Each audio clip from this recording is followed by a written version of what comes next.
নমস্কার শ্রোতা বন্ধুরা, ঋতধারা মনোরমা সাধু ইউটিউব চ্যানেলে সকলকে জানাই স্বাগত। আশা করি সবাই সুস্থ আছেন, আনন্দে আছেন। আজ একটি সুবিখ্যাত গল্প আপনাদের শোনাতে চলেছি। গল্পটির নাম উজান। লিখেছেন জনপ্রিয় লেখিকা সুচিত্রা ভট্টাচার্য। মন যে কখন কি চায় মনই কি জানে। এই যে প্রতিবার পুজোর ছুটিতে কলকাতা ছেড়ে বেরিয়ে পড়ার জন্য ব্যস্ত হয়ে ওঠে নন্দিতা, অথচ বাইরে এসে কদিন যেতে না যেতেই কলকাতার জন্য মন উথাল পাথাল। আবার এই যে ফেরার পথে বুকের ভিতর আর একটা অন্যরকম দানা দানা কষ্ট। এরকম কেন হয়? এসব সময়ে নন্দিতার স্নায়ু বড় বেশি টান টান হয়ে থাকে। একটু টোকা পড়লেই বিস্ফোরণ। এবারও তার ব্যতিক্রম হলো না। শেষ মুহূর্তে নির্দিষ্ট কোচ খুঁজে সিট বার্থের দখল নেওয়ার আগেই ছেড়ে দিয়েছিল ট্রেনটা। একটু আগের চাপা ভিড় অনেকটা হালকা হয়ে এলেও এখনো এদিক ওদিক ঘুরছে যাত্রীরা, নিজেদের মালপত্র সামলাচ্ছে। শ্যামলেন্দুর সঙ্গে নন্দিতাও সুটকেস, হোলডল, খাবার প্যাকেট সব তুলে রাখছিল বাঙ্কের উপর। এমন সময় হঠাৎই পাশে রাখা সুটকেসটার গায়ে চোখ আটকে গেল তার। ছাই রং সুটকেসের গায়ে কালো সাদা স্টিকারে জলজল করছে নামটা, রাকা রায়। নামটা বড় চেনা চেনা না? নন্দিতা পলকের জন্য থমকালো। পলকের জন্যই। পরক্ষণেই মন চলে গেছে অন্যদিকে। তাদের জানলার ধারের সিটটায় বসে আছে এক অবাঙালি তরুণ, গাঁটটা গোট্টা, বছর 24 বয়স। ছেলেটা এখানে কেন? এ সিটটা তো নন্দিতাদের। নিশ্চিত হওয়ার জন্য আবার নিজেদের ব্যর্থ নাম্বারগুলো মিলিয়ে নিল নন্দিতা। 41, 42, 43। ঠিকই আছে, জানলার সিটটা তাদেরই। ছেলেটাকে উঠে যেতে বলবে। ভাবতে গিয়েই নন্দিতার খেয়াল হলো রিমলি পাশে নেই। গেল কোথায়? এই তো ছিল। নন্দিতা ছটফট করে উঠল। রিমলি, রিমলি, ওখানে কি করছিস তুই? কিছু না, জানলার ধারে বসে আছি। ওখান থেকে কোথাও যেন যেও না। নন্দিতা অবাঙালি ছেলেটার পাশে বসে ওয়াটার বটল খুলে 2 ঢোক জল খেলো। জানলার বাইরে বিকেলের রোদ এখন ঝকমকে পিতল বরণ। সেই রং মেখে দ্রুত পিছলে যাচ্ছে দিল্লির শহরতলি, হারিয়ে যাচ্ছে। নন্দিতার বুকটা আবারও হু হু করে উঠল। কোনো কিছু ফেলে যাওয়া সব সময়ই বড় কষ্টের। সবারই কি এরকম খারাপ লাগে, নাকি শুধু নন্দিতারই? জানলা থেকে চোখ সরিয়ে নন্দিতা নিজেদের কূপটায় চোখ বোলালো আর একবার। নন্দিতা আর শ্যামলেন্দুর মুখোমুখি। সামনের সিটে অল্প বয়সী এক স্বামী স্ত্রী। দেখেই বোঝা যায় নতুন বিয়ে হয়েছে। একটু ঘন হয়ে বসে এর মধ্যেই পরস্পর মগ্ন হয়ে গেছে কথায়। খুব ঝলমলে একটা সালোয়ার কামিজ পরেছে মেয়েটি। হাত ভর্তি এত কাচের চুড়ি।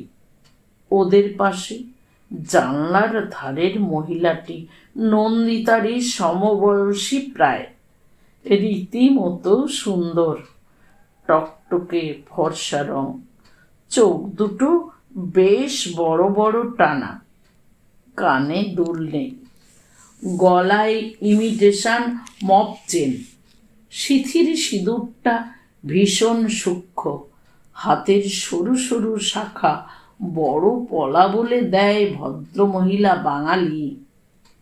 ইনি কি রাকা রায় নাকি অন্য মেয়েটি? রাকা রায় নামটা আগে কোথায় শুনেছে নন্দিতা? কোথায় যেন।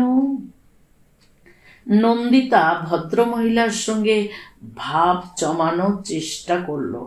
কলকাতায় যাচ্ছেন?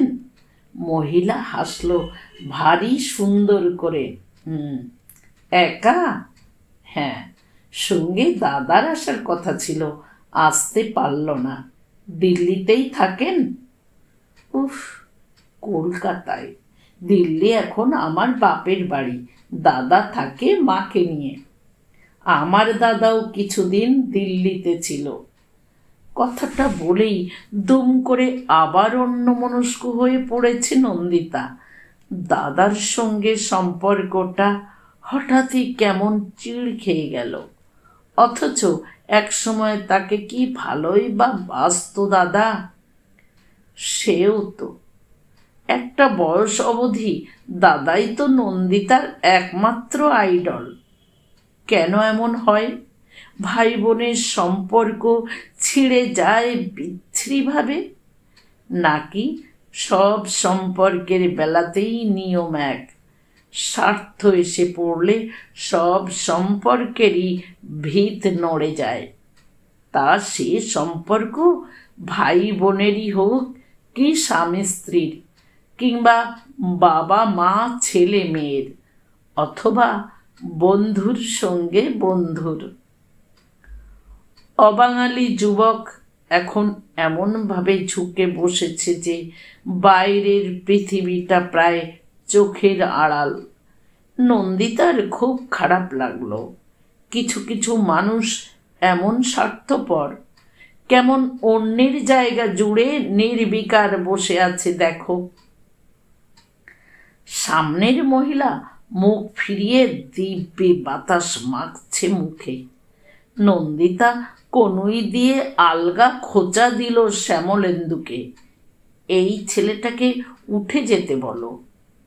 শ্যামলেন্দু হাতের কাজ সেরে যথারীতি একটা পেপার ব্যাগ খুলে বসেছে।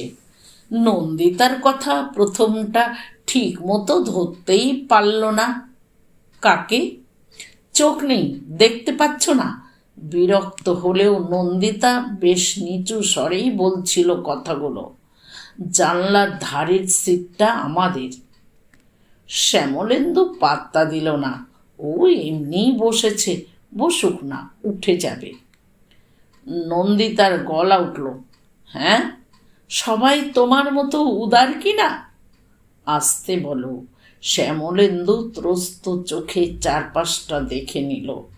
ভাবটা এমন যেন নন্দিতাই লোকটাকে উঠতে বলে কোনো গড়হিত আচরণ করে ফেলেছে। নন্দিতা গুম মেরে গেল। এসব মুহূর্তে তার নিজেকে বড় অসহায় লাগে। শ্যামলেন্দু তার কোনো কথাই সহজে বুঝতে চায় না। এই যে এখন জানলার ধারে বসে প্রচণ্ড হাওয়ায় মাখামাখি হয়ে বুকে ভরে একটু দম নিতে চাইছে নন্দিতা। এটাও মুখ ফুটে খুলে বলতে হবে, নতুবা শ্যামলেন্দু কিছুই বুঝবে না। কয়েক সেকেন্ড চুপচাপ থেকে নন্দিতা শেষে রিমলিকেই ডাকলো, রিমলি, এবার এদিকে চলে এসো। রিমলি তক্ষুনি দৌড়ে এসেছে। ওদিকের পাঞ্জাবিগুলো কি ভালো বাংলা বলে মা। ছি! নন্দিতা মেয়েকে শাসন করলো। ও কি কথা ছিরি, আঙ্কেল বলতে পারো না? রিমলি ঢোক গিলল, সরি সরি আঙ্কেল। ওই আঙ্কেলরাও না কলকাতাতেই থাকে মা। ঠিক আছে, আঙুল চালিয়ে মেয়ের চুল ঠিক করে দিল নন্দিতা। এবারে এখানে এসে বসো। ওখানে আমি জানলার ধারে বসেছিলাম। উ নন্দিতা আর চোখে শ্যামলেন্দুর দিকে তাকিয়ে নিল। মেয়েকে বলল, এখন এখানেই বসো। না, আমি জানলার ধারে বসবো। তোমার বাবাকে বলো। জানলা দখলকারী যুবক রিমলির দিকে হাসি হাসি মুখে তাকিয়ে থাকলেও নির্ঘাত এক বর্ণ ভাষা বুঝছে না। না হলে একটু লজ্জা তো পেত নিশ্চয়ই। ও মা, আমি কি জানি? বললাম না, বাবাকে বলো। সামনের জানলায় বসা মহিলা হুট করে বলে বসল, তুমি এখানে বসবে? এসো বসো। রিমলি মাথা নাড়ল। দূর, ওদিকে হাওয়া নেই, ওটা তো উল্টো দিক। নন্দিতারও ইচ্ছে নেই মেয়েকে সোজাসুজি হাওয়ায় বসতে দেওয়ার, তবু চুপ সে। রিমলি শ্যামলেন্দুকে ঠেলা দিল, বাবা, ও বাবা। শ্যামলেন্দুকে বই বন্ধ করতেই হলো। নন্দিতার দিকে তাকিয়ে হতাশভাবে মাথা নেড়ে সামনের দিকে ঝুঁকেছে। বিনীত গলায় বলছে, মাফ করো না ভাই সাব, ये सीट शायद हमारी है। मैं कानपुर में ही उतर जाऊंगा। শ্যামলেন্দু পাছে বিগলিত হয়ে পড়ে। নন্দিতা তাড়াতাড়ি হাল ধরে নিল, हमारी लड़की वहाँ बैठेगी, आप दूसरा कोई जगह ढूंढ लीजिए। श्यामलेंदु बोले उठल, नहीं नहीं, आप इधर भी बैठ सकते हैं। नहीं, ठीक है, आप लोग आराम से बैठिए। নন্দিতার কথায় রুক্ষতায় ছেলেটি আহত হয়েছে বোঝা যায়। নন্দিতার ইচ্ছে হলো ছেলেটিকে নিজে একবার বসতে বলে, পারল না। আরও মেজাজটা খারাপ হয়ে গেল তাতে। মাঝে মাঝে কি যে হয়ে যায় তার, লাগাম টেনেও মনের রাজ ধরতে পারে না। সামনের ওই দম্পতি, ওই হাসি মুখ মহিলা নিশ্চয়ই তাকে খুব দুর্মুখ ভাবছে। ইস! রিমলি জানলার ধারে বাবু হয়ে বসে গল্প জুড়েছে সামনের মহিলার সঙ্গে। তুমি একা একাই যাচ্ছ? তোমার বুঝি ভয় করে না? উফ, আমাকে মা একা একা কোথাও যেতে দেয় না। মা খুব ভীতু। নন্দিতা কথা বলে সহজ করতে চাইল নিজেকে। মেয়ের কথা শুনেছেন? সব সময় এরকম পাকা পাকা কথা। পাকা পাকা কোথায়, বেশ মিষ্টি তো। মিষ্টি না ছাই, একটু পরেই আপনাকে পাগল করে ছাড়বে। না না, পাগল করবে কেন? মহিলা হাত বাড়িয়ে গাল টিপে দিল রিমলির। চকলেট খাবে? বলেই উঠে দাঁড়িয়ে বাঙ্ক থেকে সুটকেস নামালো, রাকা রায় লেখা সুটকেসটা। নন্দিতা থমকেছে নতুন করে। এই তবে রাকা রায়? রাকা রায় কার নাম? রানুদের জায়ের নাম? সিদ্ধার্থর বউয়ের নাম? উফ, মনে পড়েছে, রাকা তো অরুণের বউয়ের নাম। হ্যাঁ, রাকাই তো। অরুণ রায়ের বউ রাকা রায়। নন্দিতার ভুরুতে ভাঁজ পড়ল। এই রাকা রায় কি সেই রাকা রায়? তোর তার দিল্লিতে বাপের বাড়ি হতে যাবে কেন? নন্দিতা যতদূর শুনেছে, অরুণ যাকে বিয়ে করেছে সে শ্যামবাজারের মেয়ে। সুমিতা সেরকমই রিপোর্ট দিয়েছিল। না না, এ সে নয়। একই নামে দুটো মেয়ে থাকতেই পারে। তবে সেও তো শুনেছি বেশ সুন্দরী। তা বলে কি আর এত সুন্দর? মনে মনে হাজার যুক্তি সাজিয়েও কে জানে কেন কিছুতেই নিঃসংশয় হতে পারছিল না নন্দিতা। মহিলাকে জিজ্ঞাসা করতেও বুক ঢিপ ঢিপ করেছে। সত্যি যদি সেই রাকাই হয়। শেষ পর্যন্ত কৌতূহলের কাছে দ্বিধা হার মানল। আপনাকে খুব চেনা চেনা লাগছে। কলকাতায় কোথায় থাকেন বলুন তো আপনি? সাউথ, ভবানীপুর। ভবানীপুরের কোথায়? পূর্ণ সিনেমার কাছে। পূর্ণ সিনেমা? নন্দিতার শরীরের সমস্ত শিরা উপশিরাগুলো এবার একসঙ্গে ঝনঝন করে বেজে উঠেছে। আর কোনো সন্দেহই নেই, সেই। আপনারা কোথায় থাকেন? রানীকুঠি। নন্দিতা আড়ষ্ট উত্তর দিল। হৃৎপিণ্ডে পাগলা ঘণ্টিটা বেজেই চলেছে। রাকাও কি চিনতে পারছে তাকে? মুখ দেখে অবশ্য কিছুই বোঝা যাচ্ছে না। এমন হতে পারে মেয়েটা খুব নিখুঁত অভিনয় জানে। হয়তো প্রথম থেকেই চিনেছে নন্দিতাকে, হয়তো ইচ্ছে করেই। হতেই পারে। নন্দিতার কি কোনো ছবি নেই অরুণদের বাড়িতে? আর কারো কাছে না থাক, অরুণের অ্যালবামে থেকে যেতে পারে এক একটা। অরুণ কি আর নন্দিতার সব ছবি ফেলে দিয়েছে? এমনও হতে পারে রাস্তাঘাটে কোনো দিন দূর থেকে রাকাকে দেখিয়েছে অরুণ। ওই দেখো, ওই যে যাচ্ছে, ওটাই নন্দিতা। নন্দিতা হয়তো দূরমনস্ক ছিল সে সময়। অরুণ বা রাকাকে সে খেয়ালই করেনি।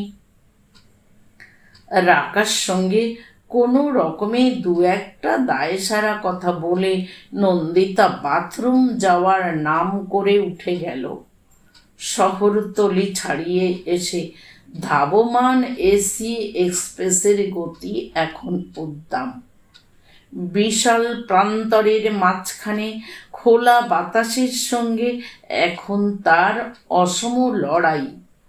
পর্যুদস্ত বাতাস আছাড় খেয়ে পড়ছে বারবার, মাথা কুটে মরছে সংকীর্ণ প্যাসেজটা ধরে। পরপর পরিপূর্ণ কুঠুরিগুলো পেরিয়ে টলমল পায়ে এগিয়ে যাওয়ার চেষ্টা করছিল নন্দিতা। বাথরুমে এসেও কিছুতেই স্থির হয়ে দাঁড়াতে পারছে না। পায়ের তলার জমি থরথর কাঁপছে। টাল সামলাবার জন্য নন্দিতা বেসিনের পাশের রডটাকে আঁকড়ে ধরল। আয়নায় ক্রমাগত কেঁপে চলেছে আর এক নন্দিতা। কাঁপছে না হাসছে হি করে। কিরে, বোকার মতো ঘাবড়ে গেলি কেন?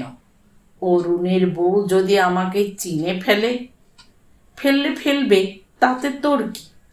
আমার অস্বস্তি হচ্ছে। অস্বস্তি হওয়ার কোনো মানেই হয় না।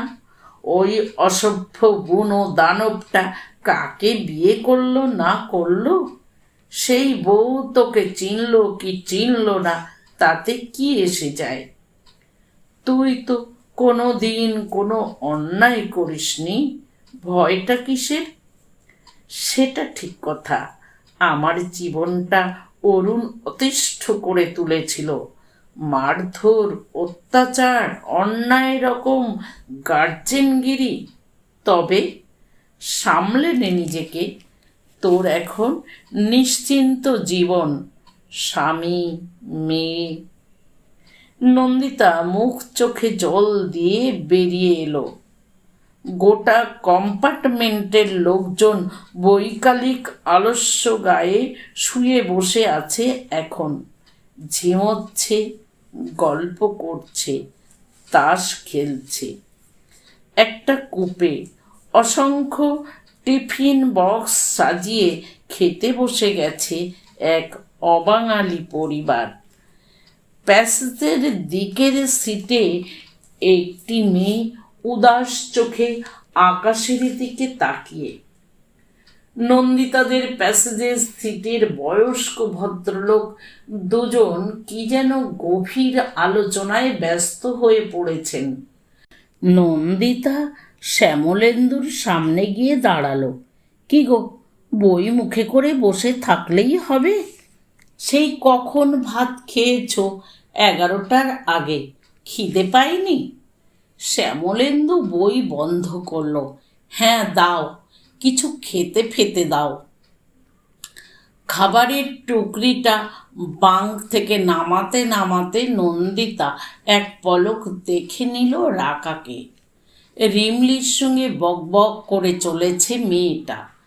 নন্দিতা মেয়েকে বলল, আয় খেয়ে নে আগে। গুম গুম শব্দ তুলে কোনো এক স্টেশনের প্ল্যাটফর্ম পিষে মারিয়ে বেরিয়ে যাচ্ছে ছুটন্ত ট্রেন। স্টেশনে দাঁড়ানো একটি লোকের মুখও পরিষ্কার বোঝার আগে সোজা এক সর্ষে খেতে পৌঁছে গেছে। শেষ বিকেলের আলোয় হলুদ ফুলে লালচে আভা। নন্দিতা বুঝতে পারছিল না রাকাকে কিছু খেতে বলার অনুরোধ করাটা উচিত হবে কিনা। নতুন বিয়ে হওয়া ছেলে মেয়ে দুটোর সঙ্গেও তবে ভদ্রতা করতে হয়। ছেলে মেয়ে দুটো দুজন দু জানলার দিকে তাকিয়ে এখন। রাকার চোখও বাইরের হলুদ প্রান্তরের দিকে। রিমলি এক মুখ সন্দেশ নিয়ে সামনের ছেলেটির সঙ্গে ভাব জমানোর চেষ্টা করল। কাকু, ও কাকু, তোমরাও কি কলকাতায় যাচ্ছ? শ্যামলেন্দু বলল মেয়েকে। ও কি, মুখে খাবার নিয়ে কথা বলছো কেন? কাকুর গায়ে পড়বে যে। রিমলি সঙ্গে সঙ্গে নিজস্ব ওয়াটার বটল মুখে লাগিয়ে জল খেয়ে নিয়েছে। এবার কথা বলি। রিমলির চোখ ঘোরানোর ভঙ্গি দেখে ছেলে মেয়ে দুটো হেসে কুটিপাটি। রাকা আর শ্যামলেন্দুও। ছেলেটি কাছে টানল রিমলিকে। নাম কি গো তোমার? রিমলি। না না, প্রজ্ঞা পারমিতা আচার্য। ওরে বাবা, তুমি স্কুলে পড়ো নিশ্চয়ই। কোন ক্লাস? নার্সারি 2। রিমলি উত্তর দিয়েই উল্টো প্রশ্ন ছুঁড়েছে। এটা বুঝি তোমার নতুন বউ? কি করে বুঝলে? বারে, নতুন বিয়ে হলেই তো এতটা করে সিঁদুর পড়ে। আমার পিসিও পড়তো। মেয়েটি খিলখিল করে হেসে উঠল। এখনো বুঝি আর পড়ে না? কই আর পড়ে? বলতে বলতে রাকার দিকে হাত দেখাচ্ছে। ওই আন্টিটার মতো পড়ে, সরু করে একটু। নন্দিতা মেয়ের মাথায় চাটি মারল। অনেক হয়েছে, এবার চুপ কর। আহা, বলুক না, ছেলে মানুষই তো বলছে। রাকা হেসেই চলেছে। এরকম কটকটি বাচ্চা আমার ভীষণ ভালো লাগে। আমার মেয়েটা আবার কথা বেশি বলে না, গুন্ডামি করে। ভয়ানক গেছো। অরুণের মেয়ে হলো কবে? এই খবরটা তো জানা ছিল না। অবশ্য জানার উপায়ও নেই আর। সুমিতাটা বিয়ে করে সেই ব্যাঙ্গালোর চলে গেছে। ওর কাছ থেকেই অনেক খবরাখবর পাওয়া যেত অরুণের। নন্দিতার দৃষ্টি স্থির হলো কয়েক সেকেন্ডের জন্য। রাকা কি মেয়ের খবর ইচ্ছে করেই শোনালো তাকে, না শুধুই কথার কথা? মুখ ফসকে নন্দিতা জিজ্ঞাসা করে ফেলল, কত বড় মেয়ে আপনার? এর থেকে বড়। 5 পুরে এবার 6-এ পড়বে এই নভেম্বরে। তবু এখনো এত? নন্দিতা দ্রুত হিসেব করে নিচ্ছিল। ডিভোর্স হওয়ার পরপরই বিয়ে করেছিল অরুণ, মানে বছর 7 আগে। রাকা বলছে রাকার মেয়ে 6 হয়ে যাবে, তার মানে এবার আর বিয়ের পর তর সয়নি অরুণের। অথচ তাদের বিয়ের পর নন্দিতার কোনো কথাতেই কান দেয়নি। এত তাড়াতাড়ি বাচ্চা হলে লাইফের আর রইল কি? কেন, যাদের বাচ্চা হয় তাদের বুঝি লাইফ থাকে না? বাজে বকো না তো, এখন তো ফুর্তি করবার সময়, তা না এখন থেকেই চেয়ে ভ্যা, আমুল স্প্রে, গ্রাইপ ওয়াটার। তাছাড়া বাচ্চা হলে মেয়েদের ফিগার নষ্ট হয়ে যায়। আমি ফিগার নিয়ে মাথা ঘামাই না। আমি ঘামাই, লোকে কি বলবে অরুণের বউটা একটা কুমড়ো পটাশ। হ্যাঁ, আমার বউ হবে দেখবার মতো, বুক ফুলিয়ে দেখাবো সকলকে। বউ কি দেখানোর জিনিস? তাছাড়া কি সব সময় সেজে গুজে টিপটপ থাকবে? অরুণ ছিল ওই রকমই, সারা দিন ধরে শুধু উদ্দামতা, আমোদ প্রমোদ, বিলাসিতা, বন্ধু বান্ধব আর খেলার মাঠ নিয়ে বুঁদ হয়ে থাকা। নিয়ম করে 5:30টায় ঘুম থেকে উঠেই মাঠে দৌড়তো। প্র্যাকটিস থেকে ফিরেই স্নান খাওয়া সেরে অফিস। খেলা থাকলে অফিস থেকে মাঠ সেরে এক রাশ বন্ধু বান্ধব নিয়ে বাড়ি ফিরত। তারপর সন্ধে থেকে রাত অবধি তাদের আসর। খেলা যেদিন থাকতো না সেদিন বাইরে আড্ডা মেরে ফিরতে ফিরতে রাত 10টা। সেসব দিন মুখে আবার হালকা মদের গন্ধ। সব কিছুর পর রাত্রে আর এক প্রস্থ ভালোবাসার খেলা। সেই খেলায় নন্দিতার কোনো আলাদা ভূমিকা থাকতে পারবে না, ইচ্ছে অনিচ্ছে থাকবে না। শুধু এক পেশে নির্মম বাসনা মিটিয়ে যেতে হবে তাকে। মাগো, আর কিছুদিন অরুণের সঙ্গে থাকলে নিঃশ্বাস বন্ধ হয়ে মরেই যেত নন্দিতা। নন্দিতার বন্ধুরা বলতো, ইস, কি দেখে যে তুই পছন্দ করেছিলি অরুণকে, তোর সঙ্গে কোনো কিছুতেই তো মিল নেই, না শিক্ষা না রুচি। নন্দিতা বোঝাতে পারত না ভালোবাসার জোয়ার এলে শিক্ষা, রুচি, বিচার বিবেচনা সব খড়কুটোর মতো ভেসে যায়। অরুণকে তো সত্যি সত্যি এক সময় ভালোবেসেছিল নন্দিতা। অরুণের ঝোড়ো আবেগ চুম্বকের মতো টেনেছিল তাকে। রাকার সঙ্গেও কি অরুণ বিছানায় সেই একই রকম আচরণ করে? পুরনো দৃশ্য চোখের সামনে ভেসে উঠতে নন্দিতা কুঁকড়ে গেল বিতৃষ্ণায়। হেমন্তের বিকেল দ্রুত মরে আসছে বাইরে। কামরার ভিতরেও বাতাসের সঙ্গে ভেসে আসছে তরল অন্ধকার। জানলার দিকে পিছন ফিরে বসে থাকা রাকার মুখে সেই অন্ধকারের ছায়া। রাকা কি এখনো চিনতে পারেনি নন্দিতাকে? বোধহয় না। স্বামীর আগের পক্ষের স্ত্রীর সঙ্গে কেউ কি এত সহজভাবে কথা বলতে পারে?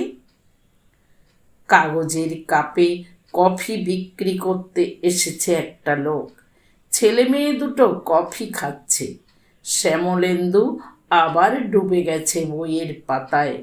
লোকটা সারাক্ষণ বই মুখে করে বসে থাকতে কি ভালোই না বাসে। বাড়িতেও সারাক্ষণ মোটা মোটা বই। সংসারের কোনো খোঁজ খবরই রাখে না। সংসার তো দূরের কথা, মেয়ে বউয়েরও না।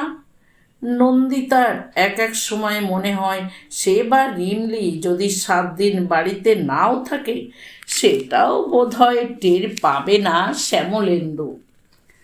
নন্দিতা রাকাকে জিজ্ঞাসা করল, কফি খাবেন? রাকা মাথা নাড়ল। ও তো চিনি দেওয়া কফি। আপনি বুঝি চিনি খান না? খুব কম, বড্ড মোটা হয়ে যাচ্ছি। নন্দিতা হেসে ফেলল।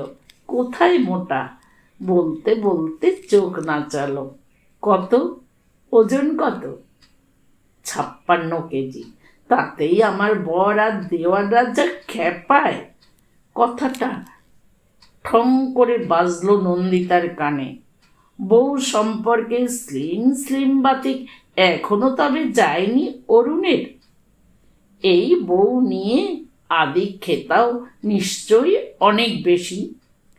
তার মতো তো আর মাজা গায়ের রং নয়, নাক চোখও অনেক তীক্ষ্ণ, ফিগারটাও। ভাবতে গিয়ে বুকের ভিতর আচমকা একটা পিঁপড়ের কামড় অনুভব করছিল নন্দিতা। সুন্দরী বউ পেয়ে অরুণ তাহলে সুখেই আছে। তার উপর এমন স্বামী সোহাগিনী বউ। স্বামীর আড়ালেও মোটা না হওয়ার চেষ্টা করে যাচ্ছে প্রতিনিয়ত। সেই গ্রাম্য দেওয়ারগুলো নিশ্চয়ই বৌদি বলতে অজ্ঞান এখন। তরুণ, বরুণ, প্রকাশ, সারাদিন ধরে তিনজন শুধু হাহা করে চিল্লত। সকাল বিকেল রাত্রি 4 বেলা এক গলা করে ভাত গিলে গলির মোড়ে দাঁড়িয়ে চিৎকার করে যেত ফুটবল, ক্রিকেট, হকি, যা হোক একটা কিছু নিয়ে। গোটা পাড়া মাত করে রাখত। এই শান্ত সভ্য মেয়েটা কি করে মিলেমিশে আছে তাদের সঙ্গে। গাড়ির গতি ধীরে ধীরে কমে আসছে।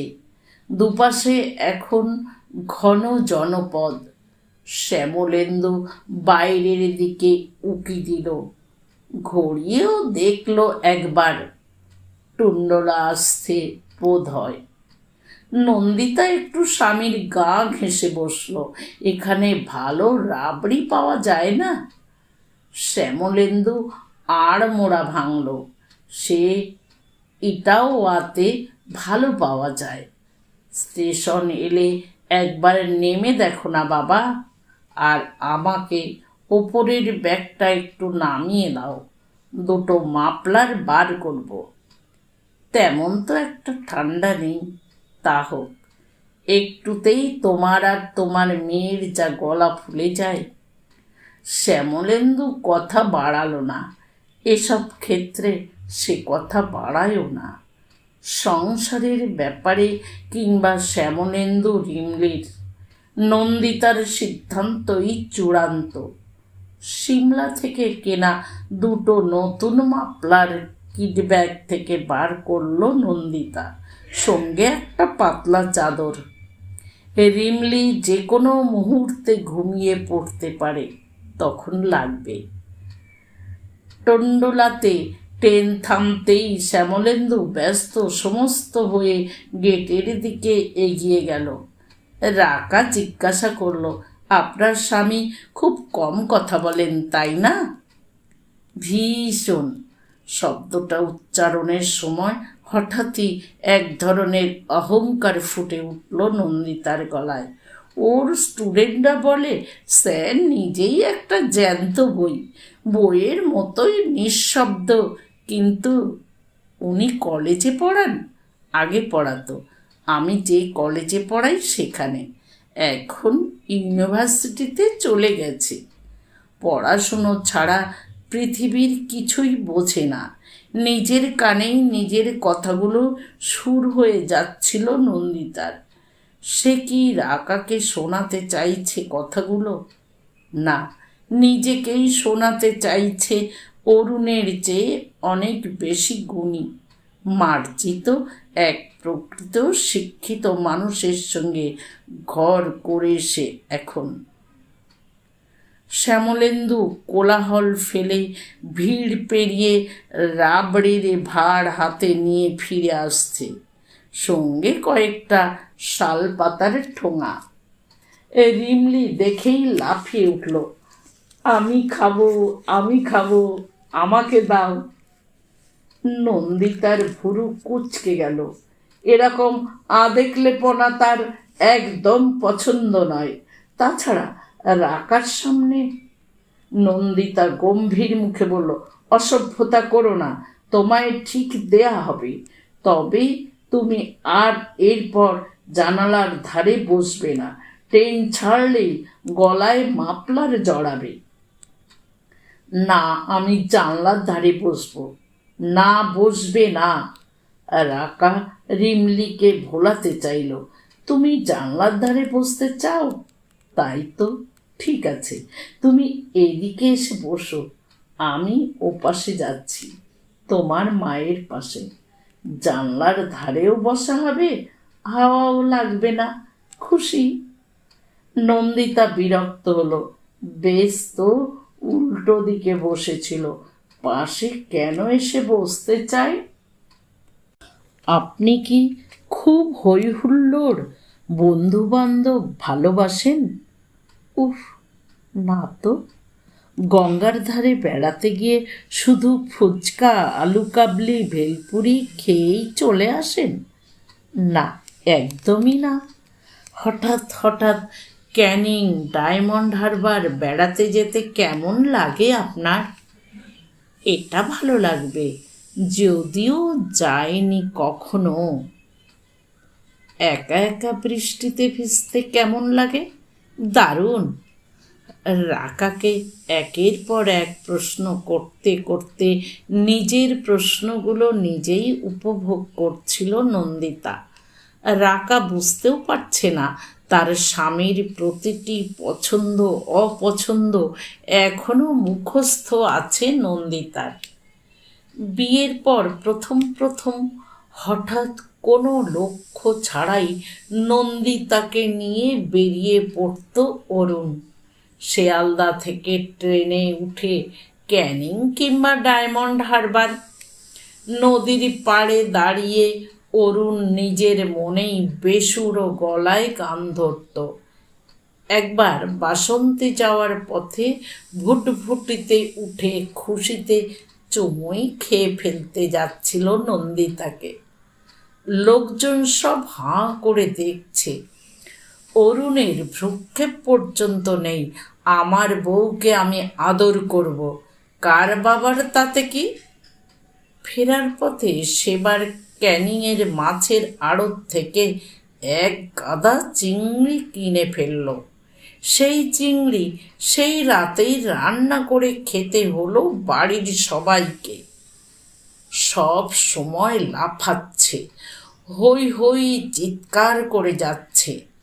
একবার ডায়মন্ড হারবারে নদীর ধার ধরে দৌড়তে দৌড়তে অদৃশ্য হয়ে গিয়েছিল ভাঙা লাইট হাউসটার আড়ালে। কিছুক্ষণের মধ্যেই অবশ্য একইভাবে দৌড়তে ফিরে এলো। দেখেছ তো, একটু দম কমেনি। বন্ধুরা বলে আমি নাকি হাফ টাইমের প্লেয়ার হয়ে যাচ্ছি। সেই লোকটার সঙ্গে এই মেয়েটার মেলে কিভাবে? নন্দিতা আবারও জেরা করল রাকাকে।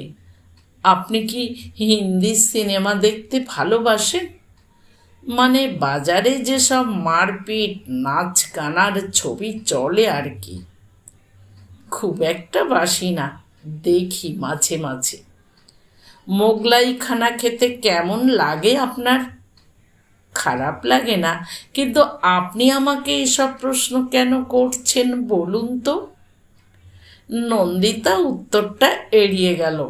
পাশে রাখা অ্যালুমিনিয়াম ফয়েলের প্যাকেট ফাঁক করে রাতের খাবারটা দেখে নিল একবার।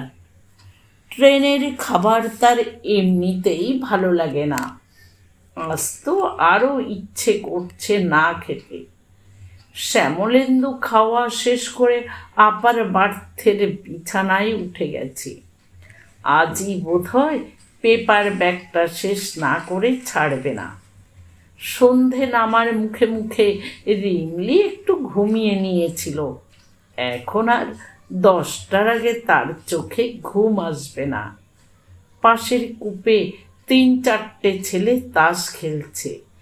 রিমলি তাদের পাশে গিয়ে বসে আছে। বেরিয়ে ফেরা একদল ছেলের তাস খেলার এখন মুগ্ধ দর্শক সে। ছেলেগুলো খেলার থেকে হই হল্লাতেই বেশি আগ্রহী। মাঝে মাঝে হিন্দি গানের কলি গেয়ে উঠছে দু একজন। নন্দিতাদের কূপের ছেলে মেয়ে দুটো নিচু গলায় কথা বলতে বলতে ফিক ফিক করে হাসছে। রাকা মোড়ক খুলে রুটি বার করলো, বললেন, না তো ওসব প্রশ্ন করলেন কেন? নন্দিতা আলতো হাসলো। ট্রেনে আলাপ হলো, বন্ধুত্ব হলো। বন্ধুর কি ভালো লাগে না লাগে জানতে নেই। রাকার মুখ দেখে স্পষ্ট বোঝা যায় সে নন্দিতার কথা বিশ্বাস করেনি। বিশ্বাস করানোর দায়ও নেই নন্দিতার। তার শুধু অবাক লাগছে, মেয়েটা তাকে দেখে একদমই চিনতে পারল না। আশ্চর্য, নন্দিতার তবে আর একটা ছবিও নেই অরুণদের বাড়িতে। ও বাড়ি ছাড়ার সময় নন্দিতা তার বেশিরভাগ ছবি নিয়ে এসেছিল, হানিমুনের ছবিগুলো। তবু একটাও কি? অরুণ তাকে তবে পুরোপুরি মুছে ফেলেছে জীবন থেকে, কোনো স্মৃতিচিহ্নই রাখেনি। নন্দিতার বুকটা টনটন করে উঠল। খাবারগুলো আরও বিস্বাদ এই মুহূর্তে। রাকা জিজ্ঞাসা করল, আপনাদের কি জয়েন্ট ফ্যামিলি? না।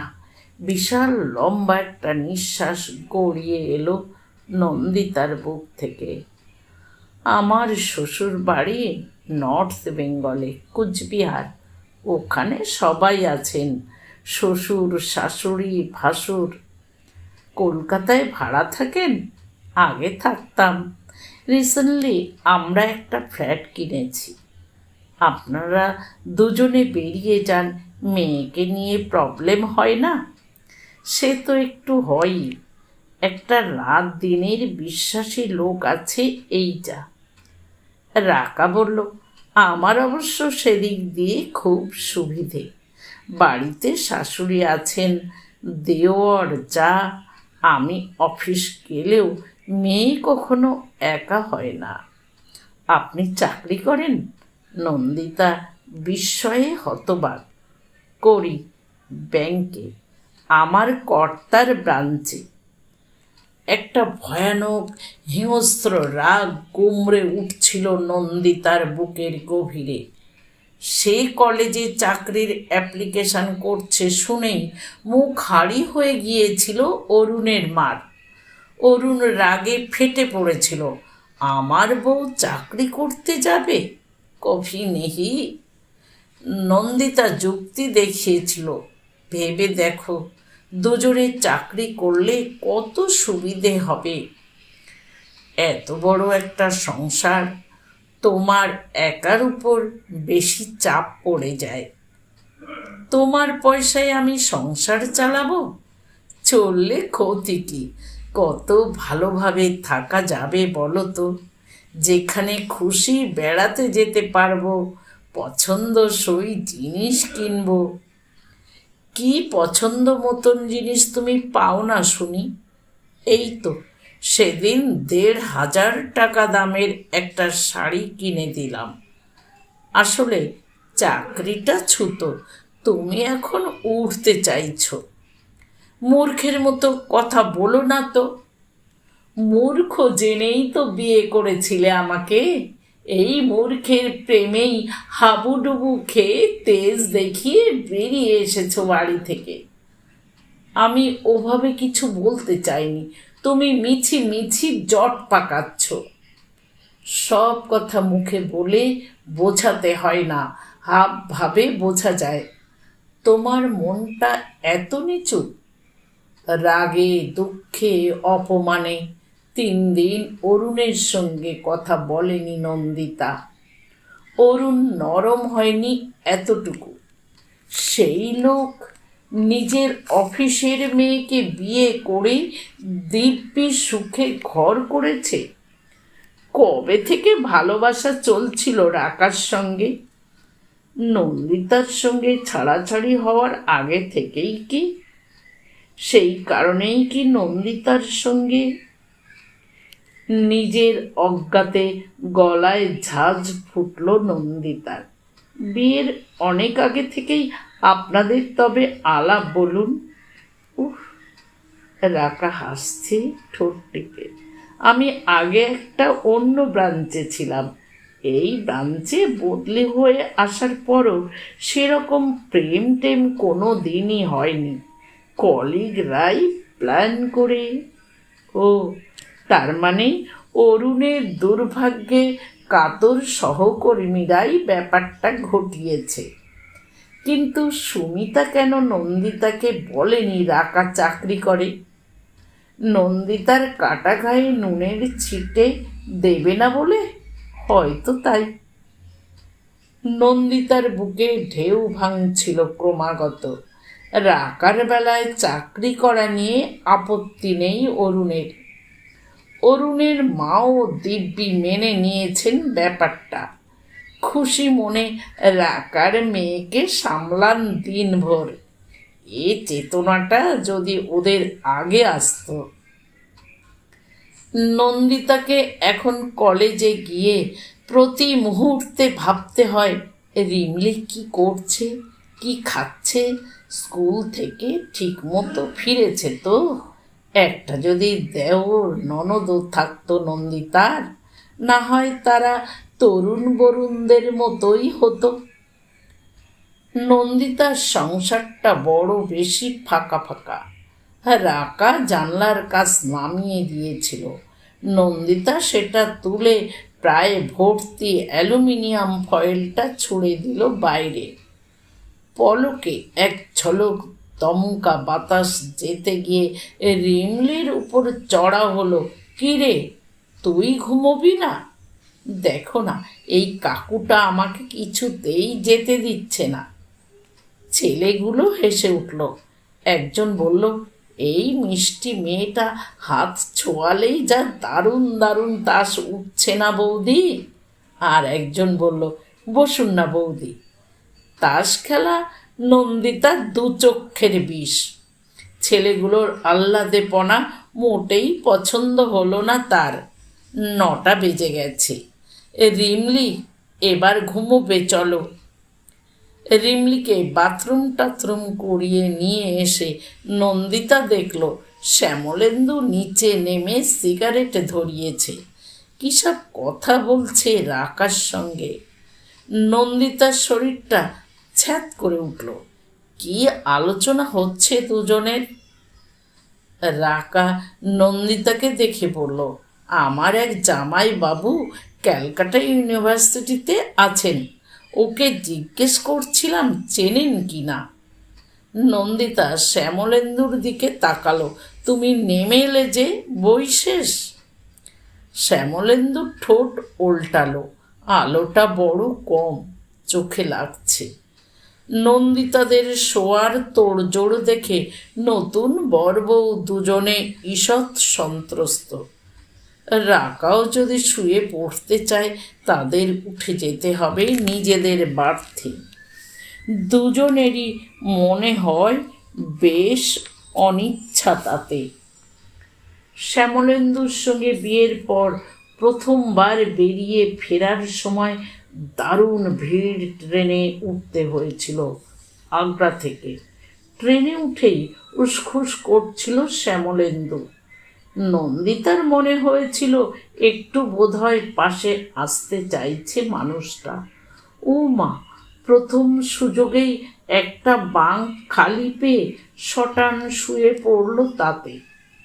নিচে সারা রাত ঠায় বসে নন্দিতা। পরে বুঝেছে ও উদাসীন মানুষটার পক্ষে সেটাই স্বাভাবিক আচরণ। না হলে ওভাবে কোনো মেয়েকে বিয়ের প্রস্তাব দেয় কেউ? পরীক্ষার হলে গার্ড দিতে দিতে। ডিভোর্সের পর বাপের বাড়িতে থাকাটা তখন প্রায় অসহ্য হয়ে উঠেছে নন্দিতার। দাদা বৌদির সঙ্গে সম্পর্ক তিক্ততম পর্যায়ে। একবার বিয়ে হয়ে গেলে মেয়েদের জন্য বাপের বাড়ির চৌকাঠ যে কত উঁচু হয়ে যায়, প্রতি পলে তখন নন্দিতা টের পাচ্ছে। একলা থাকার জন্য একটা বাড়ি বা হোস্টেল খুঁজে খুঁজে হন্যে, কিন্তু একা মেয়েকে কে দেয় বাড়ি? পেইং গেস্ট থাকতে চাইলেও সহস্র জেরার মুখোমুখি হতে হয়। লেডিজ হোস্টেলের সংখ্যা বড়ই অপ্রতুল।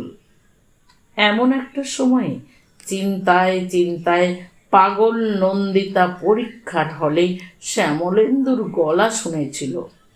ম্যাডামকে খুবই ডিপ্রেসড লাগছে কেন? নন্দিতা উত্তেজনার মাথায় বলে ফেলেছিল, একটা বাড়ি খুঁজে দিতে পারেন? হোস্টেল? কার জন্যে? আমার জন্য। বাড়িতে ভীষণ প্রবলেম হচ্ছে। দাদা বৌদি বলতে গিয়ে নন্দিতার সম্বিত ফিরেছিল। না মানে ওদের একটু অসুবিধে। শ্যামলেন্দু চিন্তিত মুখে উঠে গিয়েছিল চেয়ার থেকে। গোটা হলে বার কয়েক চক্কর মেরে পাশে এসেছে। আপনি আমার ফ্ল্যাট শেয়ার করতে পারেন, আমার এক্সট্রা ঘরও আছে, একা থাকি। নন্দিতা স্তম্ভিত। লোকটা কি পাগল না বদমাইশ? ডিভোর্সি মেয়েদের অনেক রকম অশোভন প্রস্তাব শুনতে হয় অনেক সময়, তা বলে শ্যামলেন্দু বলবে, যার কিনা সভ্য ভদ্র মার্জিত পণ্ডিত বলে এত সুনাম কলেজে, যাকে একটু আগেও শ্রদ্ধার চোখে দেখেছে নন্দিতা। আপনি কি বলছেন? আপনি জানেন? জানি বলেই বলছি। আপনার মানসিক অসুবিধে না থাকলে আমরা বিয়েও করে নিতে পারি। নন্দিতা দপ করে জ্বলে উঠেছিল। আপনার সঙ্গে কথা বলতে যাওয়াটাই ভুল হয়েছে। দুদিন পরে করিডোরে তাকে একা পেয়ে আবার শ্যামলেন্দু বলেছিল, আমার প্রপোজালটা ভেবে দেখেছ? নন্দিতার চোয়াল কঠিন। আপনি থেকে সোজাসুজি তুমি। একবার মনে হয়েছিল যাচ্ছে তাই ভাবে অপমান করে দেয়, কিন্তু শ্যামলেন্দুর মধ্যে এমন এক ব্যক্তিত্ব আছে যে খারাপ মনে হলেও খারাপ ভাবা যায় না তাকে। শ্যামলেন্দু আবার ধরেছে তাকে। কি হলো, ভেবেছ? না, সময় পাইনি। নন্দিতা একবার ভেবেছিল প্রিন্সিপালের কাছে নালিশ করে শ্যামলেন্দুর নামে। অন্যান্য সহকর্মীদের কাছে শ্যামলেন্দুর মুখোশটা খুলে দেওয়ার কথাও ভেবেছিল একবার। কিছুই করতে পারেনি।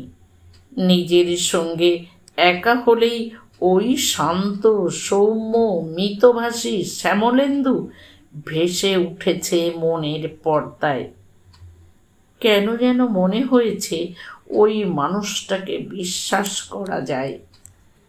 তবুও দিনের পর দিন তাকে প্রত্যাখ্যান করে গেছে নন্দিতা। শ্যামলেন্দুও হাল ছাড়েনি।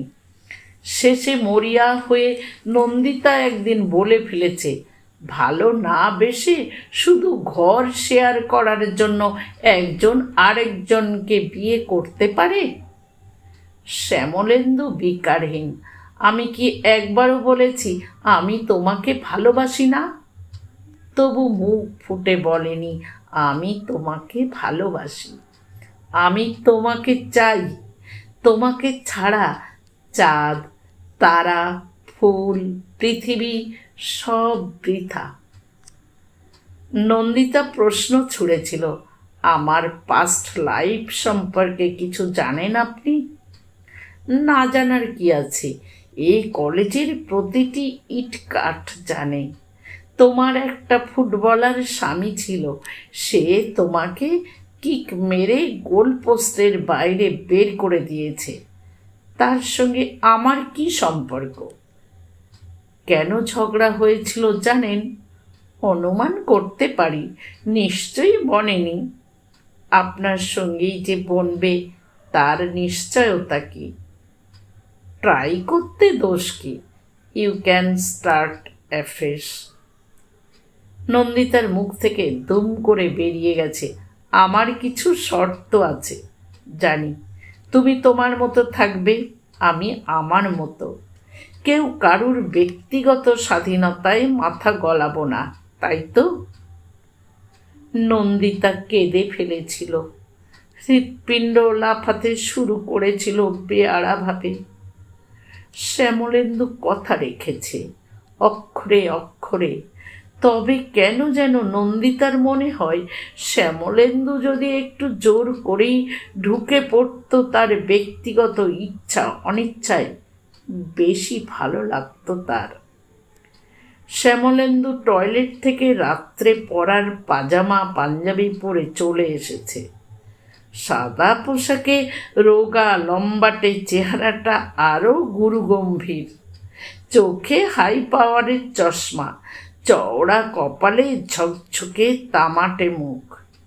নন্দিতার হাতে তোয়ালে ফেরত দিয়ে তত্তর করে উঠে গেল উপরের বার্থে।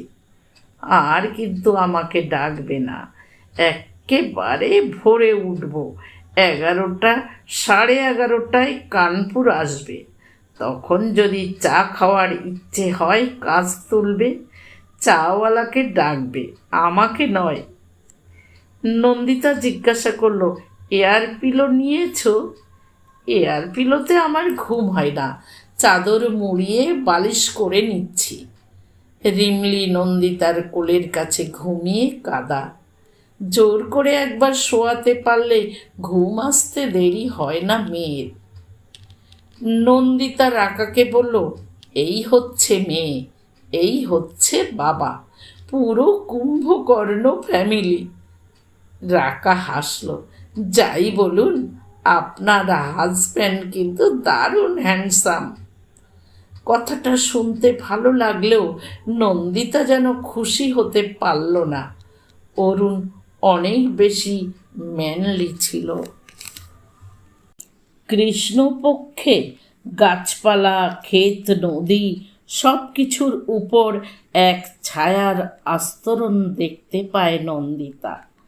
চাঁদের আলো থাকলেও জ্যোৎস্নার মায়াবী আনন্দ যেন হালকা কালো পর্দায় ঢেকে রেখেছে কোনো অদৃশ্য জাদুকর। আধার মাখা কাচের মধ্যে দিয়ে দূরের একাধটা বাড়ির টিমটিম আলো হঠাৎ মাটির বুকে তারার মতো ফুটে উঠেই মিলিয়ে যাচ্ছে। তারপর কাচের গায়ে শুধুই নিজের মুখের আবছা প্রতিচ্ছবি। ঘুমন্ত কামরার মৃদু আলোয় নিজের সেই প্রতিচ্ছবিকেও কেমন অলৌকিক মনে হচ্ছিল নন্দিতার। রহস্যময়। কে সে? কি চেয়েছিল এতদিন ধরে? এখন কি চায়? কেন ওই সামনে শুয়ে থাকা মেয়েটাকে দেখে এত চঞ্চল হয়ে পড়েছে সে? তবে কি? রাকা পাশ ফিরল সামান্য। বন্ধ চোখ খুলেছে। ঘুমোবেন না? ট্রেনে আমার ঘুম আসে না, বসে বসেই ঢুলে নিই একটু। আমারও আসে না। তাহলে শুয়ে রয়েছেন কেন? এদিকে এসে বসুন, গল্প করি। রাকার চোখ ছলছল করে উঠল। মেয়েটার কথা মনে পড়ছে। কতদিন দেখিনি মেয়েটাকে। মার অসুখ শুনে হুড়মুড় করে বেরিয়ে পড়লাম। কবে এসেছিলেন দিল্লিতে? সেই 1 অক্টোবর স্টার্ট করেছিলাম, আজ 21। মেয়েটাকে সঙ্গে নিয়ে এলেই তো পারতেন। মাথা খারাপ? মেয়ের বাবা মেয়ে ছাড়া একদিনও থাকতে পারে না। মেয়েও চোখে হারায় বাবাকে। মার জন্য অত কান্নাকাটি নেই। ছোট্ট থেকেই। রাকা ফোঁস করে শ্বাস ফেলল। শুধু তার বাবা কেন, ঠাকুমা কাকারাও এমনভাবে সারাদিন আগলে রাখে। ওদের ছেড়ে মেয়ে কোথাও গিয়ে থাকতেই পারে না। নন্দিতা সন্তর্পণে ঠাট্টা ছুড়ল এবার। মেয়ের মাকে বুঝি তার বাবা চোখে হারান না? রাকা হেসে ফেলল। প্রথম প্রথম হারাতো।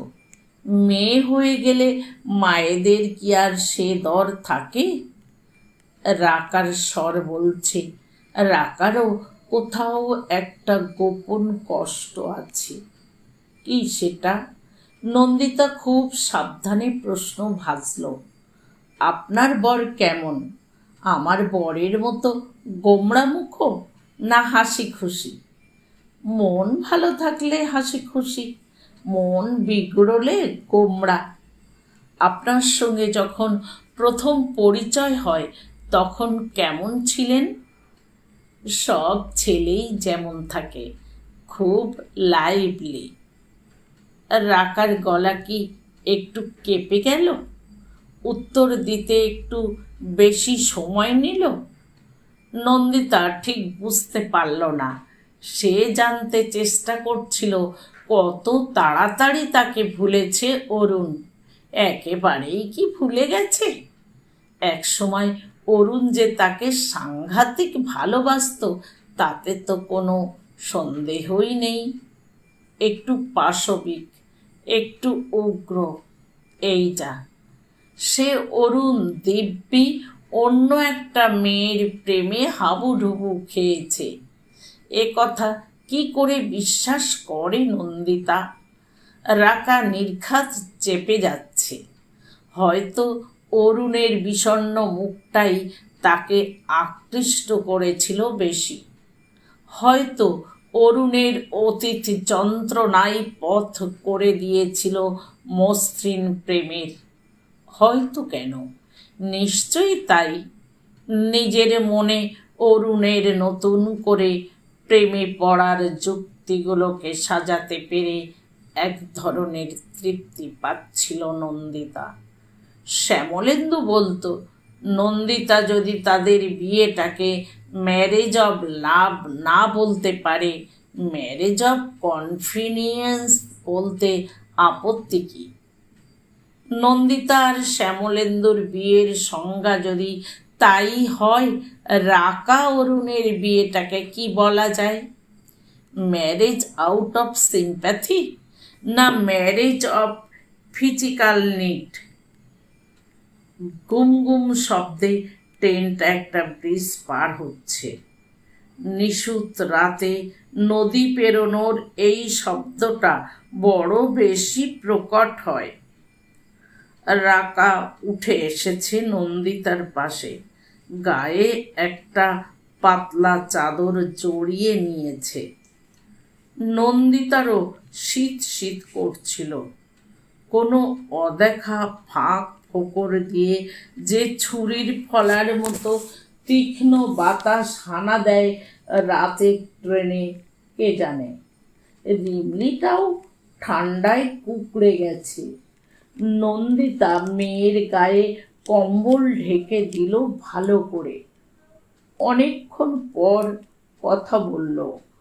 আপনার মেয়ের কোন স্কুল? South point. আপনার মেয়ে?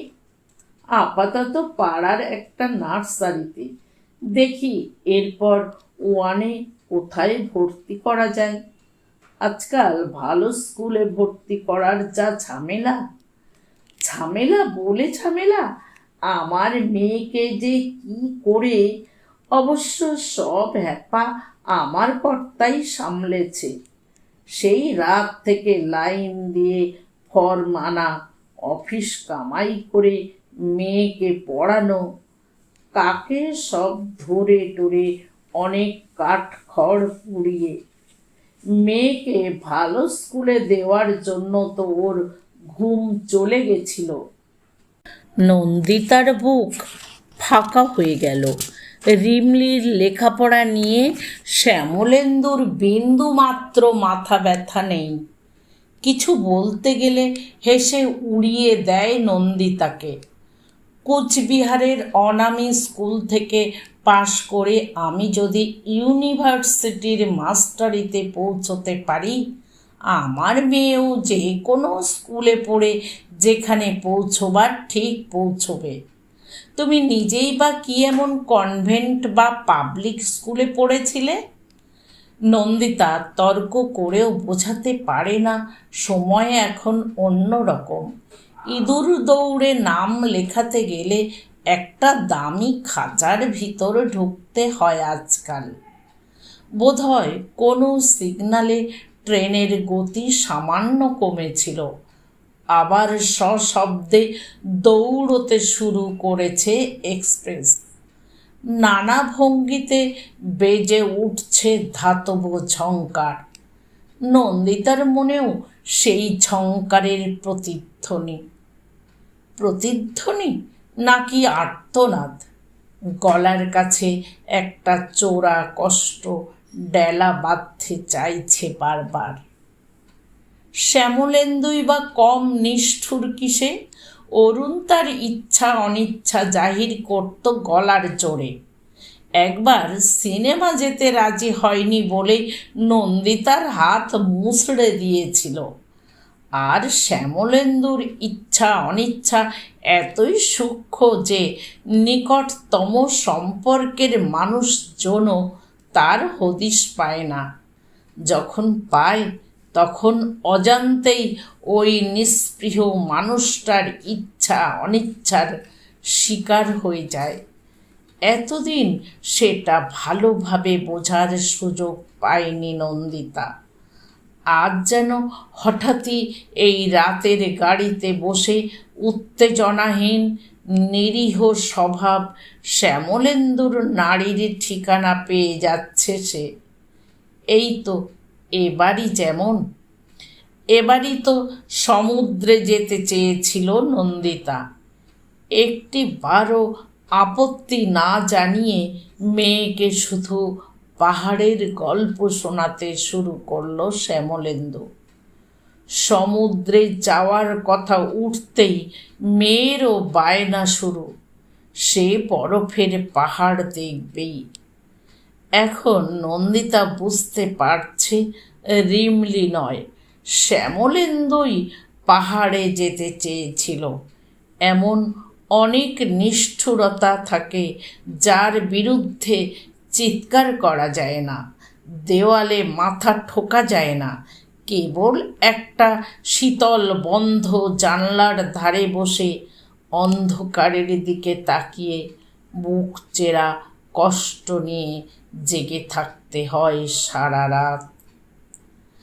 মাঝের বাঙ্কে শুয়ে নতুন বিয়ে হওয়া মেয়েটা ঘুমের ঘোরে এলোমেলো হাত বাড়াচ্ছে, যেন আঁকড়ে ধরতে চাইছে কাউকে। বিদ্রূপের হাসিতে নন্দিতার ঠোঁট বেঁকে গেল। রাকারও দৃশ্যটা নজরে পড়েছে। নন্দিতার কানে কানে বলল, আহারে, এক বাঙ্কে যদি শুতে পারত দুজনে। নন্দিতার ঠোঁট থেকে বিদ্রূপ মুছে গিয়ে একটা অন্য ধরনের হাসি ফুটে উঠল। চান্স পেলে সেভাবেও যায় অনেকে, আমিই গেছি। রাকার চোখে অবিশ্বাস। যা, নন্দিতা বলল, সত্যি বোম্বে যাওয়ার সময় প্যাসেজের দিকের বার্থ দুটো পেয়েছিলাম। গোটা রাত্রির ও একবারও উঠল না উপরে। তবে যে বলছিলেন উনি একটুও রোমান্টিক নন? হ্যাঁ, সে তো কথার কথা, একেবারে অন্য মানুষ ছিল সে সময়। বৃষ্টি পড়লে কিছুতেই আমাকে ছাতা খুলতে দেবে না, একই ছাতার নিচে দুজনকেই আধ ভেজা হতে হবে। ও মা, তাই? লজ্জার কথা কি আর বলবো, নিজে হাতে শাড়ি গয়না পছন্দ করে কিনে আনতো, এনেই হুকুম শিগগির সব পড়ে এসো, দেখব তোমাকে। রাকা খিলখিল করে হেসে উঠল। সত্যি আপনার বর। নন্দিতা আরাম করে সিটে মাথা রাখল, হাসল চোখ বুজে। মনে মনে বলল, সেটা আমার বর ছিল না রে, তোর বর। চলি কে পিছে কেয়া হ্যায়, চলি কে পিছে। গানের কলিটা শুনেই পিত্তি জ্বলে উঠেছিল নন্দিতার। আর চোখে দেখল রাকার ভুরুতেও ভাঁজ পড়েছে। শ্যামলেন্দু পাটনা থেকে কেনা ইংরেজি কাগজটা চোখের সামনে মেলে ধরে নিজেকে আড়াল করার চেষ্টা করছে। মোকামা স্টেশন থেকেই হা রে রে রে রে করে উঠে পড়েছে ছেলেগুলো। তার আগে পাটনা ছাড়ার পর থেকেই অবশ্য ট্রেনে বেশ ভিড়। দিনের বেলাতে এসব ট্রেনে রিজার্ভেশনের কোনো বালাই থাকে না। কন্ডাক্টর, গার্ড, চেকার ফেকার সব উধাও। ঠেলে ঠুলে যে যেখানে পারছে জায়গা করে নিচ্ছে এখন। নন্দিতা আর রাকাদের সিটে জনা পাঁচেক দেহাতি বুড়ো বসে পড়েছে গাদাগাদি করে। ছেলেগুলো নন্দিতাদের কূপের সামনে ভিড় করে দাঁড়িয়ে। চুনরি কে নিচে কেয়া হ্যায়, চুনরি কে নিচে। রাকা, নন্দিতা, শ্যামলেন্দু তিনজনই পরিষ্কার বুঝতে পারছে কাকে উদ্দেশ করে এই অশালীন উচ্ছ্বাস। নতুন বিয়ে হওয়া মেয়েটিকে দেখে পুলক আর ধরে রাখতে পারছে না ছেলেগুলো। মেয়েটি মাথা নিচু করে একটা ম্যাগাজিন পড়ার চেষ্টা চালিয়ে যাচ্ছে। ছেলেটির চোখ মুখ লাল, চোয়াল শক্ত। রাকা নন্দিতার কানের কাছে ফিস ফিস করে উঠল, এসব রাফিয়ানগুলোর জন্য লং ডিস্টেন্স ট্রাভেল করারই মুশকিল হয়ে যাচ্ছে আজকাল। রিমলি হাঁ করে ছেলেগুলোর মুখের দিকে তাকিয়ে রয়েছে। নন্দিতা মেয়ের ঘাড় ধরে তার মুখ জানলার দিকে ঘুরিয়ে দিল। শ্যামলেন্দু এখনো ইংরেজি দৈনিকের আড়ালে। নন্দিতা নিচু গলায় শ্যামলেন্দুকে বলল, পাশের কূপের ছেলেগুলোকে ডাকো না, কিংবা ওদিকের পাঞ্জাবি ভদ্রলোকদের। লাভ হবে না, তার থেকে বরং ইগনোর করার চেষ্টা করো। কিউর ফিউলে নেমে যাবে মনে হয়। মনে করো না মেট্রো চ্যানেলের গান শুনছ। নন্দিতা চুপ করে গেল। জানে কথা বলে লাভও নেই। কলকাতার রাস্তাঘাটে হাঁটার সময়ে দু চারটে টিক্কিরি যে তাকে শুনতে হয়নি তা নয়। শ্যামলেন্দু হয়তো তখন পাশেই তার। কখনো অপমানে নাকের পাটা ফুলে উঠলেও শ্যামলেন্দুর কোনো তাপ উত্তাপ নেই। ঘর দৌড়ে পোকামাকড় থাকে না, এগুলো হলো রাস্তার পোকামাকড়। এদের টিকা টিপ্পনি গায়ে লাগাতে আছে, ঝেড়ে ফেলে দাও, মশা মাছি তাড়ানোর মতো। নন্দিতার বলতে ইচ্ছে করেছে, পোকামাকড় লোকে ঝেড়ে ফেলে না, মেরে ফেলে। বলেনি, বললেও শ্যামলেন্দু গায়ে মাখত না। ঠিক আর একটা কোনো বক্তৃতা দিয়ে প্রসঙ্গ এড়িয়ে যেত তার শান্তিপ্রিয় বিদ্বান স্বামী। নন্দিতার মাথা ঝাঝা করে উঠল।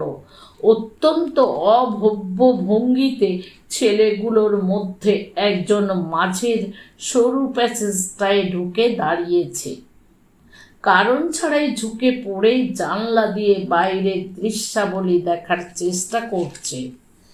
দেখতে দেখতে মেয়েটির গায়ের উপর হুমড়ি খেয়ে পড়ল। মেয়েটি ভয়ে জড়সড়। মেয়েটির বর আর নীরবে থাকতে পারল না। ভুল হিন্দিতে বলে উঠল, ঠিক সে দাঁড়ানে নেই সপ্তা কেয়া। সঙ্গে সঙ্গে বাকি ছেলেগুলো ভেঙচে উঠেছে, কেয়া দাদা ঠিক সে দাঁড়ানে নেই, সপ্তা কেয়া। একজন বিহারী ভদ্রলোক পিছন থেকে বোধহয় শাসন করার চেষ্টা করলেন ছেলেগুলোকে। উত্তরে যুবকের দল অট্টহাসিতে ফেটে পড়েছে। মেয়েটি ভয়ে কেঁদে ফেলে প্রায়। তার থেকেও বেশি ভয় পেয়েছে রাকা। নন্দিতার ডান হাতের কবজি চেপে ধরেছে প্রাণপণে। নন্দিতারও শিরোদাঁড়া বেয়ে একটা হিমস্রোত ওঠানামা করছিল। বেশ বুঝতে পারছে সামনের ছেলেটি চিৎকার করে উঠতে চাইছে, সাহস পাচ্ছে না। আর কেউ যদি এগিয়ে না আসে, অতগুলো ছেলের সঙ্গে সে পেরে উঠবে কেন? অক্ষম রাগে চোখ মুখ তার দপদপ করছে। ট্রেনটার গতি ক্রমে ধীর হয়ে এলো। গুড় গুড় করে আওয়াজ বাজিয়ে একটা ব্রিজে উঠে পড়েছে গাড়িটা।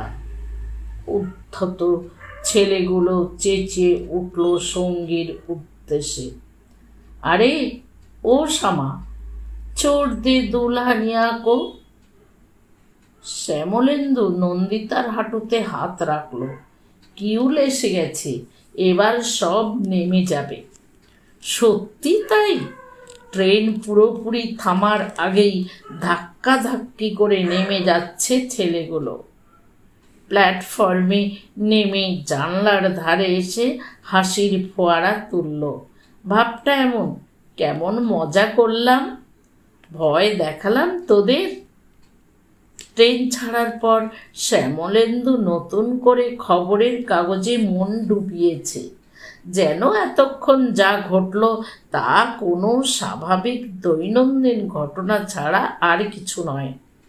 যেন এতক্ষণ ছেলেগুলোর হল্লাবাজিতে শুধু শুধু বিঘ্ন ঘটছিল তার পড়ায়। অথচ রিমলি যে রিমলি, সেও বেশ আহত হয়েছে ছেলেগুলোর বেলেল্লাপনায়। মেয়েটিকে সান্ত্বনা দেওয়ার সুরে বলছে, তুমি মন খারাপ করো না আন্টি, দুষ্টু লোকগুলোকে বড় হলে আমি পুলিশে ধরিয়ে দেব।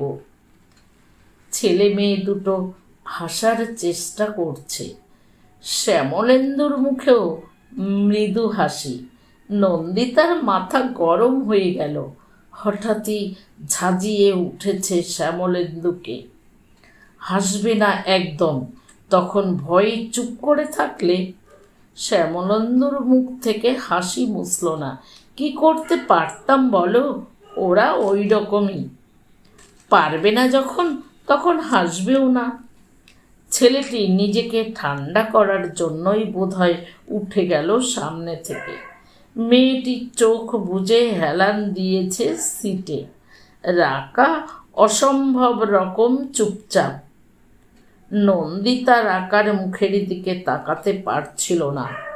অরুণ থাকলে এতক্ষণে এই কামরায় যে একটা খুনোখুনি কাণ্ড ঘটে যেত তাতে কোনো সন্দেহই নেই। একবার ক্যানিং লোকালে দুটো ছেলে নন্দিতাকে চোখ মেরেছিল বলে সোজা গিয়ে দু হাতে দুজনের কলার চেপে ধরেছিল অরুণ। কোনো প্রস্তুতির অবকাশ না দিয়ে প্রচণ্ড জোরে ঘুষি মেরেছিল একজনের চোয়ালে, লাথি চালিয়েছিল অন্যজনের পেটে। ছেলে দুটো ছাড়ার পাত্র নয়, মুহূর্তে উল্টো আক্রমণ হেনেছে। অরুণও নাছোড়বান্দা, মারপিট করতে করতে নাক মুখ ফেটে রক্ত ঝরছে, তবু অরুণকে ছাড়াতে পারেনি আর সব প্যাসেঞ্জাররা। অবিরাম চিৎকার করে যাচ্ছিল অরুণ, মেয়েদের হিড়িক দেওয়া, শুয়োরের বাচ্চা, তোদের আমি চোখ উপড়ে নেব। লজ্জায় ট্রেনের দেওয়ালে মিলিয়ে যেতে ইচ্ছে করেছিল নন্দিতার। এই মুহূর্তে মনে হচ্ছে শ্যামলেন্দুর জন্য ট্রেনের দেওয়াল খোঁজা উচিত। ভাগ্যিস রাকা তাকে চিনতে পারেনি, চিনলে ভাবত এক কাপুরুষ নপুংসককে বিয়ে করেছে তার স্বামীর আগের পক্ষের বউটা। রাগুক, মারুক, ধরুক, একটা চনমনে উত্তাপ ছিল অরুণের মধ্যে। শ্যামলেন্দু বড় বেশি শীতল, যান্ত্রিক, ভীতু ধরনের। পড়াশুনোর জগতে নিজেকে স্বেচ্ছাবন্দি করে যেন গোটা সাইবেরিয়া বুকের ভিতর পুরে রেখেছে লোকটা। রাকা বুঝি পড়ে ফেলেছে নন্দিতার মনের ভাবটাকে। নরম গলায় বলে উঠল, ওর উপর অত রেগে যাচ্ছেন কেন? সত্যি তো, উনি একা কি বা করতে পারতেন? দেখলেন না এত ভদ্রলোক চারদিকে, কেউ জোর গলায় প্রোটেস্ট করল না। নন্দিতার মুখ থেকে বেরিয়ে এলো, আপনার স্বামী থাকলে তিনি নিশ্চয়ই চুপ করে বসে থাকতেন না। রাকা বলল, কে জানে, ওর সঙ্গে থাকা অবস্থায় এরকম সিচুয়েশনে তো পড়িনি কোনো দিন। নন্দিতা মনে মনে বলল, আমি পড়েছি, আমি জানি। অরুণ শ্যামলেন্দু নয়, অরুণের ভিতর প্রকৃত সাহস আছে, স্ত্রীর প্রতি প্রকৃত ভালোবাসাও। মন যে কি চায়, মন কি তা জানে। এই যে সারাটা সকাল ধরে, সারাটা দুপুর ধরে শ্যামলেন্দুর সঙ্গে ভালো করে কথা বলতে ইচ্ছা করল না নন্দিতার। সারাক্ষণ ধরে শুধু অরুণের স্মৃতি ঋণ ঋণ করে বেজে চলল অন্তরে। বারবার মনে হলো অরুণের সঙ্গে কোনো তুলনাই চলে না শ্যামলেন্দুর। অরুণ কম শিক্ষিত হয়েও অনেক বেশি সরল, সাহসী, সুন্দর, অনেক বেশি প্রাণ প্রাচুর্যে ভরা। সেই মনই সহসা কেন যে বিরূপ অরুণের উপর। শ্রীরামপুর ছাড়িয়ে ট্রেনটা আরও এগিয়ে যাওয়ার পর রাকা নিজের মনেই বলে উঠেছিল, 1 ঘন্টার উপর লেট যাচ্ছে গাড়িটা। কে জানে কেউ স্টেশনে থাকবে কি না। মুহূর্তে নন্দিতার ভুরু জড়ো, কার আসার কথা আছে? আসার কথা তো আমার বরেরই। শ্যামলেন্দু বলল, চিন্তার কি আছে, আমরা তো ভবানীপুরের ওপর দিয়ে যাবই, তেমন হলে আপনাকে। নন্দিতা নিথর। অরুণ স্টেশনে আসতে পারে শুনেই আতঙ্কে শিথিল হয়ে আসছে তার শরীর। ওই লোকটার সামনাসামনি পড়তে হবে, যে কিনা ঘাড় ধরে নন্দিতাকে বার করে দিয়েছিল বাড়ি থেকে, যে কিনা ডিভোর্সের পরপরই নন্দিতাকে সম্পূর্ণ মুছে ফেলে আর একটা মেয়েকে নিয়ে সুখের সংসার পেতেছে। রাকা বাথরুমের দিকে যেতেই নন্দিতা হিস হিস করে উঠল। ওর বর আসবে কি আসবে না সেটা ওর ব্যাপার, গায়ে পড়ে উটকো ঝামেলা তোমার ঘাড়ে নেওয়ার দরকার কিসের? বাহ, ভদ্রমহিলার সঙ্গে এত বন্ধুত্ব হয়ে গেল, অবিরাম গল্প করে গেলে, আর ট্রেন থেকে নামার সময় সে উটকো ঝামেলা। নন্দিতা হাতের কাছে ভালো যুক্তি খুঁজে পেল না বলেই নিজের সিদ্ধান্ত জানিয়ে দিল স্পষ্টভাবে, আমি হাওড়া পৌঁছে কারুর জন্য দাঁড়াবো না। তুমি অপেক্ষা করে দেখো ওর স্বামী আসে কিনা, তারপর দরকার হলে পৌঁছে দিয়ে এসো। শ্যামলেন্দু আরও গম্ভীর হয়ে গেল। গোমড়া মুখে সুটকেস হোল্ডার নামাচ্ছে বাং থেকে। মুখ দেখে বোঝা যায় নন্দিতার আচরণে যথেষ্ট ক্ষুব্ধ সে। শ্যামলেন্দুর কাছে ছোট হয়ে গিয়ে নন্দিতার খারাপ লাগছিল। কি করবে, সব মানুষেরই এমন কিছু কথা থাকে যা কাউকে খুলে বলা যায় না, নিজের স্বামী বা স্ত্রীকেও নয়। রাকা বাথরুম থেকে মুখ টুক ধুয়ে ফিরে এলো। নন্দিতারা মোটামুটি নামার জন্য তৈরি। রিমলি ওয়াটার বটল কোলে করে বক বক করছে সামনের ছেলে মেয়ে দুটোর সঙ্গে। রাকা নিজের সুটকেস মেঝেতে নামালো। কাল রাত থেকে আমি একটা কথা ভাবছিলাম। নন্দিতা জানলা দিয়ে শহরতলির স্কাইলাইন দেখার ভান করছিল। অনিচ্ছা সত্ত্বেও ঘুরে তাকাতে হলো তাকে। কি? কাল আপনি একটা প্রশ্নের উত্তর দেননি কিন্তু। কোন প্রশ্ন? ওই যে আমি কি ভালোবাসি, কি বাসি না। কাল ওসব কেন জিজ্ঞেস করছিলেন? এমনি। নন্দিতা লম্বা শ্বাস ফেলল। স্রেফ কৌতূহল। কৌতূহল মিটল? কি বুঝলেন? সব কি আর কোনো দিন পুরোপুরি বোঝা যায়? সব কৌতূহল মেটে মানুষের? নন্দিতা মুখ হাসি হাসি রাখার চেষ্টা করল। কিছুটা আন্দাজ পেলাম বই কি। রাকা লঘু স্বরে হেসে উঠল। বেশ, আমার বর স্টেশনে এলে আলাপ করিয়ে দেব। ওর সঙ্গে কথা বললে আরেকটু আন্দাজ বাড়তেও পারে। মন্থর গতিতে কার শেড পেরিয়ে প্ল্যাটফর্মে ঢুকছে ডাউনের গাড়ি। নন্দিতার নিঃশ্বাস বন্ধ হয়ে এলো। ট্রেন দাঁড়ানোর সঙ্গে সঙ্গে রিমলিকে নিয়ে নন্দিতা আগে ভাগে নেমে পড়েছিল কামরা থেকে, রাকাকে অবাক করে দিয়ে। শ্যামলেন্দুকে মাল নামাতে একটু সাহায্য না করে নেমেই একটা মোটা থামের আড়ালে লুকিয়েছে নিজেকে। শেষ সন্ধ্যাকালে গোটা স্টেশন চত্বর জুড়ে এখন অফিস ফেরত যাত্রীদের অবিরাম স্রোত। ভরা জোয়ারের মতো সকলেই ঘরে ফেরার জন্য মরিয়া এখন। নন্দিতার হাঁটু দুটো টিপ টিপ কাঁপছিল। অবাধ্য চোখ বারবার ভিড় মারিয়ে খুঁজছে অরুণকে। অরুণ এসেছে কি আদৌ? হয়তো এসেছে, হয়তো আর সব কোচগুলোতে উঁকি মেরে খুঁজছে বউকে। মানুষ তো এভাবেই আপনজনকে খুঁজে বেড়ায়। শ্যামলেন্দু ও কুলির মাথায় মাল চাপিয়ে ব্যস্ত চোখে খুঁজছে নন্দিতাকে।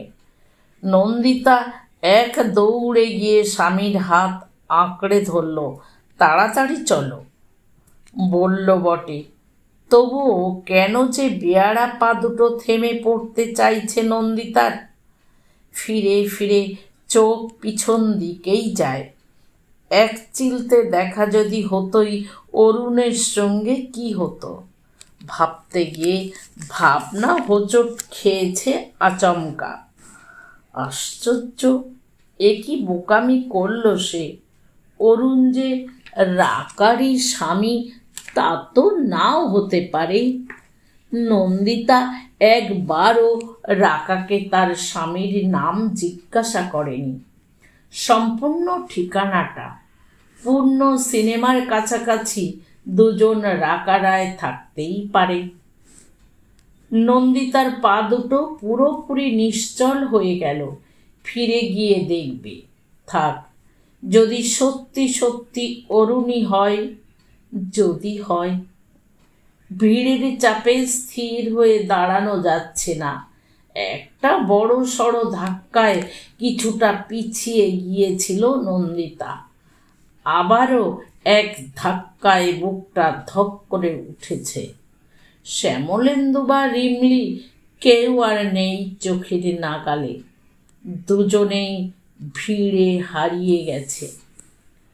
নন্দিতা উদ্ভ্রান্তের মতো ভিড় সরিয়ে সামনে এগোনোর চেষ্টা করছিল। কোথায় শ্যামলেন্দু? রিমলি কোথায়? কাউকেই দেখা যাচ্ছে না। বড় বেশি উটকো লোক এসে পড়েছে মাঝখানে। হায় রে, নন্দিতা এখন কি যে করে